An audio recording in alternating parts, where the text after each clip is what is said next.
శ్రీమాత్రే నమ. జయ గురు దత్తాత్రేయ నమ. ఈ వీడియోలో మనం మార్చి 23వ తారీఖు నుంచి 29వ తారీఖు మధ్యలో జరగబోయే వార ఫలాలు మేషరాశి వారికి ఏ విధంగా ఉంటాయి అని పరిశీలించినప్పుడు కేవలం ఈ ఒక్క వారం మాత్రమే శని భగవానుడు లాభస్థానంలో సంచరించడం జరుగుతుంది. ఇంతకాలంగా మీరు చేస్తున్నటువంటి కృషికి ప్రయత్నానికి తగిన ప్రతిఫలం ఏదైనా ఈ ఒక్క వారం రోజుల్లోనే రావాల్సి ఉంటుంది.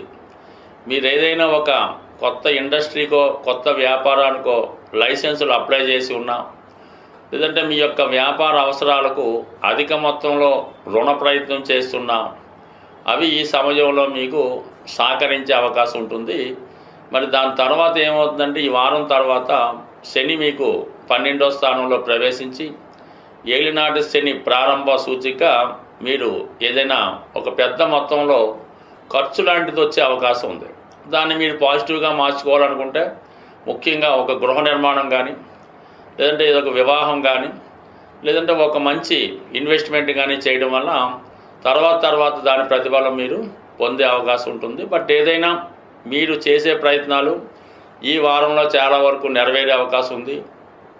అలాగే మీకు వారసత్వ సంపదగా మీ తాతగారు సంబంధించిన ఆస్తి ఏమైనా మీకు రావాల్సి ఉన్నా, పదవి లాంటిది ఏమైనా రావాల్సి ఉన్నా ఈ సమయంలో మీకు వచ్చే అవకాశం ఉంది. ఒక చివరి ప్రయత్నంగా ఇంకొకసారి ప్రయత్నం చేయడం వల్ల మీ యొక్క ఆశయాలు నెరవేరే అవకాశం ఉన్నది. ఇక మనకి 4 గ్రహాలు 12వ స్థానంలో సంచరించడం, అయితే చాలా కాలంగా అక్కడ రాహుగ్రహం మీకు తిష్టవేసి ఇంచుమించుగా మరికొద్ది రోజుల్లో 11వ స్థానానికి వెళ్ళబోతూ మనకి 12వ స్థానంలో ఉన్నటువంటి రాహు ఏదైనా మీ చేత ఒక పెద్ద పెట్టుబడులు పెట్టించడం, అలాగే నమ్మక ద్రోహం జరగడం, అత్యాశకు వెళ్ళడం వల్ల ఏదో ఒక రాంగ్ ఇన్వెస్ట్మెంట్ చేయడం, ఇవన్నీ కొంతకాలంగా మీకు జరుగుతూ వచ్చాయి. ఎప్పటికైనా ఇంకా కొద్దిగా దాని నుంచి బయటపడి ఏదైనా ఒక ఇన్వెస్ట్మెంట్ చేసే ముందో, ఒకరికి అప్పిచ్చే ముందో, ఏదైనా ఒక వ్యసనాలకి ఇన్వెస్ట్ చేసే ముందు జాగ్రత్తగా ఆలోచిస్తే మంచిది. ఎందుకంటే శని వెళ్ళిపోయే ముందు ఎలాగైతే మంచి చేస్తూ ఉంటాడో, రాహు వెళ్ళిపోయే ముందు ఏం చేస్తాడంటే మొత్తం టోటల్ పనిష్మెంట్ ఇచ్చి వెళ్ళిపోతూ ఉంటాడు. ఆ కారణం వల్ల ఏంటంటే మరి చాలా జాగ్రత్తగా వ్యవహరించవలసి ఉంది. ఎవరైతే ఈ మేషరాశిలో ఉన్నవాళ్ళు అక్రమంగా ధనార్జన చేస్తూ ఉంటారో వాళ్ళకి ప్రభుత్వం నుంచి కానీ ఏదైనా ఒక పనిష్మెంట్ రావడం కానీ, అంటే పెద్ద మొత్తంలో ఈడీ లాంటి రైట్స్ జరిగి మీకు ఏదైనా ఇబ్బంది కలగడం కానీ జరిగే అవకాశం ఉంది. కాబట్టి సాధ్యమైనంత వరకు ప్రభుత్వానికి చెల్లించాలనేటటువంటి పన్నులు వగైరా చెల్లించడం, అలాగే మీ యొక్క రహస్యాలు, మీ యొక్క ఆదాయ విషయాలు చాలా వరకు గోప్యంగా ఉండడం మంచిది. అంటే మీ యొక్క స్టాఫ్కి కానీ, మీ అనుచరులకు కానీ, మీ ప్రత్యర్థులకు కానీ మీ యొక్క ఆదాయ వ్యయాలు తెలియకుండా జాగ్రత్త పడడం మంచిది. ఇక ఫేవర్గా ఉన్న విషయం ఏంటంటే మిగతా 3 గ్రహాలు రవి, బుధ, శుక్రగ్రహాలు 12వ స్థాన సంచారం వల్ల ఏంటంటే శుక్రగ్రహ సంచారం శుభకార్యాలకి, మంచి కార్యక్రమాలకి, కుటుంబంలో ఉన్నటువంటి స్త్రీల కొరకు ధనాన్ని వెచ్చిస్తారు. వ్యక్తిగతంగా మీరు స్త్రీ అయి ఉంటే ఈ వారంలో చాలా విలువైనటువంటి ఆభరణాలు, డైమండ్స్ లాంటి విలువైన వస్తువులు సమకూర్చుకునే అవకాశం ఉంటుంది.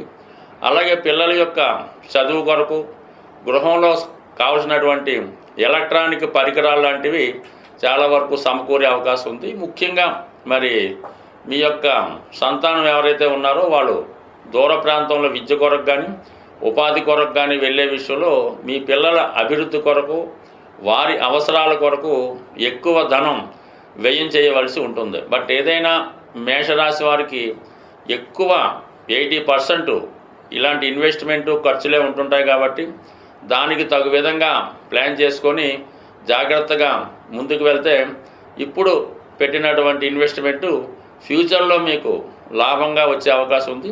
బట్ మధ్యలో కొంత ఇబ్బంది తప్పదు. బట్ ఏదైనా మంచి ఇన్వెస్ట్మెంట్ మీకు ఈ సమయంలో బాగా కలిసి వచ్చే అవకాశంగా ఉంది. గ్రహాలు మన గోచారం లాంటి ఫాలో అయినప్పుడు కొన్ని గ్రహాలతో కలిసినప్పుడు కొన్ని రంగాల మీద వాటి ప్రభావం చూపడం జరుగుతూ ఉంటుంది. మరి ఇప్పుడు ఏమైందంటే శుక్రుడు ధనకారకుడు, అన్ని సంపదలకి కారణం అవుతూ ఉంటాడు. అటువంటి శుక్రుడు రాహుగ్రహంతో కలియడం వల్ల ఇంచుమించుగా అన్ని రాశుల వారికి విపరీతమైనటువంటి ఫైనాన్షియల్ స్ట్రగుల్ ఏర్పడడం జరుగుతూ ఉంటుంది. అలాగే సొసైటీలో బాగా నేమ్ కలిగినటువంటి స్త్రీలకి కొన్ని అపవాదాలు కానీ అనారోగ్య సమస్యలు కానీ కనబడుతూ ఉంటాయి. అసహనంగా వాళ్ళు కొంత ఫీల్ అవుతూ ఉంటారు. కొందరి మీద ఒక విధమైనటువంటి నిందలు అపవాదులు కూడా రావడం జరుగుతుంటుంది. ఏదన్నా ఒక స్త్రీ సమాజంలో బాగా పైకి ఎదిగినప్పుడు కామన్గా దాని మీద బురద జల్లే ప్రయత్నం చేస్తూ ఉంటారు. ఈ రాహు శుక్రుడు కలిగడం వల్ల ఈ సెలబ్రిటీ రంగానికి చెందినటువంటి, అంటే ఎవరికాలే గొప్పవాళ్ళు ఉంటారు, బట్ ఎవరికాలే గొప్పగా ఊహించుకుంటూ ఉంటారు. అటువంటి వారికి ఏదో విధమైనటువంటి నిందలు అపవాదులు జరిగే అవకాశం ఉంది.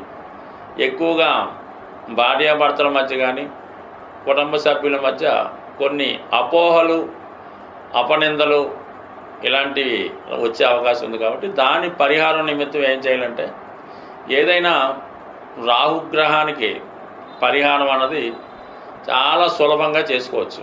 దాంతో మనకి ఈ వారం చివరిలో అమావాస్య రావడం జరుగుతుంది. ఏదైనా రాహుగ్రహానికి అమావాస్య లేదా అష్టమి తిథుల్లో పరిహారం అన్నది చాలా తొందరగా దాని ఫలితం కనబడుతూ ఉంటుంది.